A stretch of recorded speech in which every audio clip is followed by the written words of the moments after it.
¿Qué pasaría si te inyectaran nitrógeno líquido?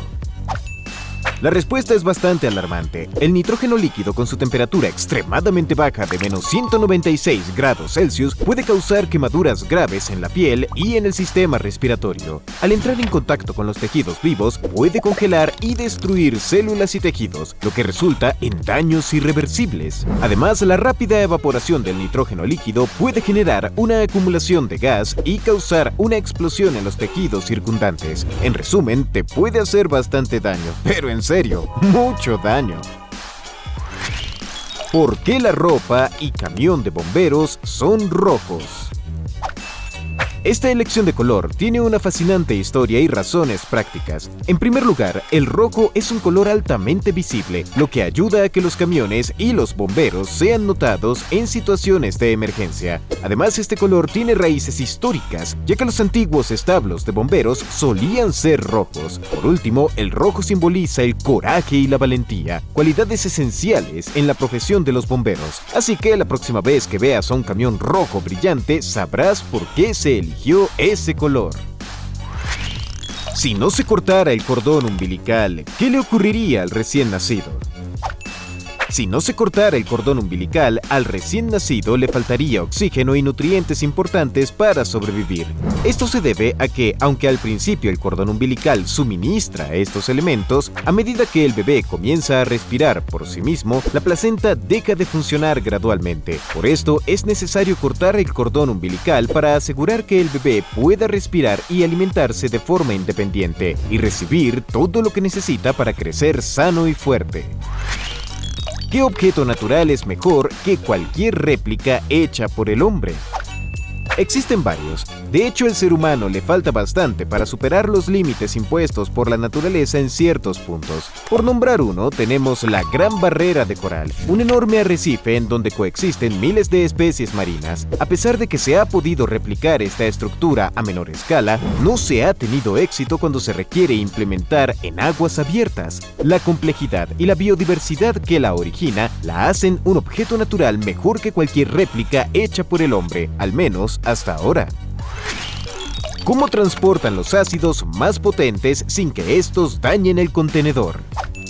Bueno, la clave está en el material utilizado para construir el contenedor. Los ácidos corrosivos se transportan en recipientes hechos de materiales altamente resistentes a la corrosión, como el vidrio resistente al ácido o ciertos tipos de plásticos especiales, como el polietileno de alta densidad o el polipropileno.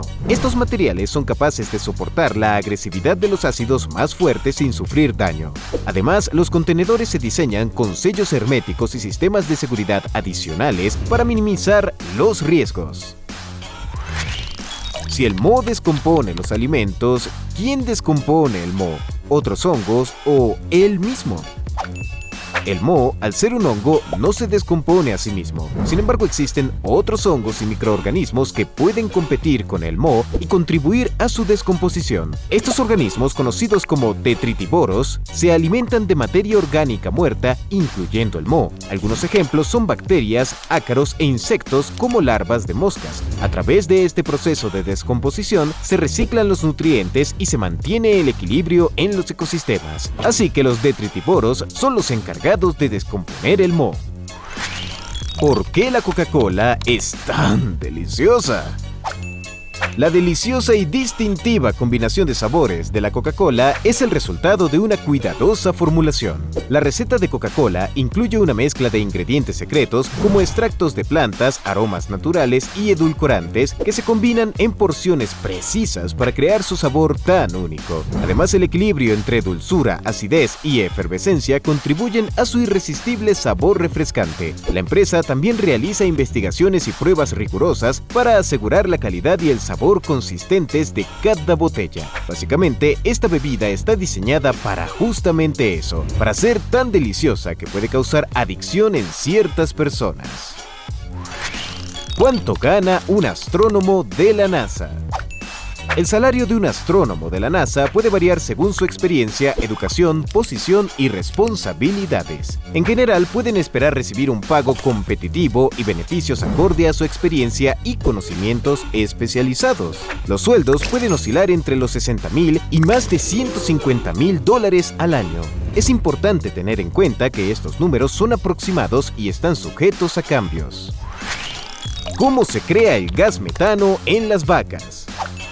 El gas metano se crea en estos animales durante el proceso de digestión de sus alimentos. Las vacas tienen un sistema digestivo especializado que les permite descomponer la comida en su estómago, especialmente en un compartimento llamado rumen. En el rumen, bacterias y otros microorganismos trabajan para descomponer los alimentos y extraer los nutrientes.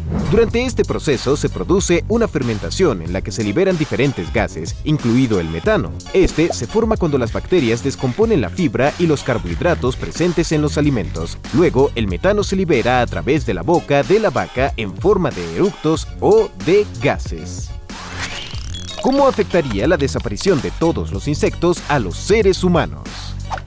Primero, los insectos son polinizadores clave, ayudando a la fertilización de las plantas y garantizando la producción de alimentos. Sin ellos, muchos cultivos se verían amenazados, lo que podría llevar a la escasez de alimentos. Además, los insectos son parte de la cadena alimenticia y su ausencia afectaría a otros animales, incluyendo a las aves y los mamíferos. También, los insectos descomponen la materia orgánica, contribuyendo a la salud del suelo. En resumen, la desaparición de los insectos tendría un impacto masivo en los ecosistemas y afectaría la seguridad alimenticia y la biodiversidad. Es crucial proteger a estos pequeños e importantes amigos que también son seres vivos. ¿Por qué cada objeto religioso o que tenga relación con Jesús que se encuentra después pasa a ser propiedad del Vaticano? Es muy importante aclarar que la afirmación de que todos los objetos religiosos relacionados con Jesús se convierten automáticamente en propiedad del Vaticano no es precisa. Si bien el Vaticano alberga la importante colección de arte y objetos religiosos, incluidos algunos relacionados con Jesús, esto no significa que todo objeto relacionado encontrado en el futuro se vuelva propiedad del Vaticano. La adquisición de objetos religiosos depende de una variedad de factores, como acuerdos, donaciones y circunstancias históricas. Además, existen otras instituciones religiosas y museos en todo el mundo que también poseen artefactos y reliquias relacionadas con la religión. ¿Es normal que de la nada sienta un pitido en el oído? En ocasiones algunas personas experimentan un peculiar sonido que se le conoce como tinnitus, que es la percepción de un sonido en el oído sin que haya una frecuencia externa. El tinnitus puede manifestarse como un pitido, zumbido, silbido u otros sonidos. Hay varias causas posibles, como exposición a ruidos fuertes, lesiones en el oído, infecciones, problemas de circulación o incluso el envejecimiento. ¿Cuánto le pagaron a Neil Armstrong para aterrizar en la Luna? Neil Armstrong no recibió un salario adicional o un pago especial por su histórico logro. Como empleado de la NASA, Armstrong recibió un salario estándar como astronauta y piloto de pruebas. El programa espacial estadounidense fue financiado por el gobierno y el objetivo principal era la exploración científica y tecnológica. En lugar de compensar económicamente a los astronautas por sus logros individuales, para los astronautas el honor y la oportunidad de ser parte de una misión histórica como el alunizaje eran los incentivos principales para realizar dicha labor. ¿De qué forma la naturaleza produce arena? La naturaleza produce arena a través de un proceso llamado erosión y desgaste de rocas y minerales. Básicamente, cuando el viento y el agua y otros elementos naturales chocan contra las rocas, estas se rompen en pedazos más pequeños. Estos pedazos se convierten en arena. Luego, el viento o el agua pueden transportar la arena y depositarla en lugares como playas y dunas. Así es como se forman las arenas en la naturaleza. ¿Cómo hace Google para captar las calles o lugares de Chernobyl? Google utiliza vehículos equipados con cámaras especiales y sistemas de mapeo 360 grados para capturar imágenes de calles y lugares, incluido Chernobyl.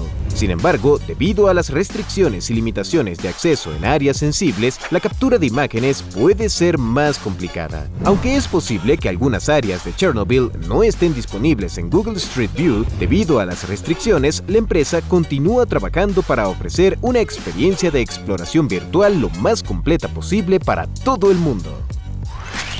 ¿Por qué las arañas suelen morir luego de parir a sus crías? Las arañas suelen morir luego de parir a sus crías debido a un proceso llamado muerte programada. Resulta que las arañas invierten mucha energía en cuidar y proteger a sus crías recién nacidas. Después de esto, las crías necesitan recibir alimentos y aprender a cazar para poder sobrevivir. Una vez que las crías están lo suficientemente fuertes y pueden valerse por sí mismas, la araña madre se debilita y muere. Es como si su trabajo estuviera hecho y su ciclo de vida llegara a su fin. Es una manera natural en la que las arañas aseguran la supervivencia de su descendencia. ¿Qué es lo que pasa cuando te succiona un tornado? Cuando una persona es succionada por un tornado, experimenta una fuerza de succión extremadamente poderosa y turbulenta. El flujo de aire ascendente dentro del tornado va a ocasionar problemas respiratorios y daños en los pulmones. Además, la fuerza del vórtice puede arrastrar y lanzar objetos a gran velocidad, lo que aumenta el riesgo de sufrir impactos y lesiones bastante graves. ¿Cómo sabía el que inventó el reloj qué hora era? El inventor del reloj mecánico, en sus primeras versiones, no tenía una fuente externa para saber la hora exacta. En lugar de eso, ajusta el reloj utilizando diferentes métodos. Uno de ellos era comparar el reloj con el sol. Observando la posición del astro rey en el cielo, ajustaba el reloj para que coincidiera con esa referencia. ¿Cuál es nuestra próxima evolución? Es difícil predecir exactamente cómo seremos en el futuro. La evolución es un proceso bastante lento que ocurre a lo largo de millones de años y está influenciado por factores como el entorno y la adaptación. Sin embargo, algunas teorías sugieren que podríamos experimentar cambios relacionados con la tecnología y la vida en entornos artificiales. Por ejemplo, podríamos desarrollar habilidades mejoradas en el uso de dispositivos tecnológicos o adaptarnos para vivir en lugares con condiciones extremas como el espacio exterior. Sin embargo, es importante recordar que la evolución es un proceso impredecible y depende de muchos factores. Así que, ¿quién sabe cómo seremos en el futuro? ¿Por qué y para qué sirven las muelas del juicio? Las muelas del juicio, terceros molares, solían ser utilizados para masticar alimentos duros para nuestros ancestros, pero ahora son un problema debido a la falta de espacio en las mandíbulas humanas modernas que han tenido una clara evolución desde aquel entonces debido al cambio en nuestras dietas.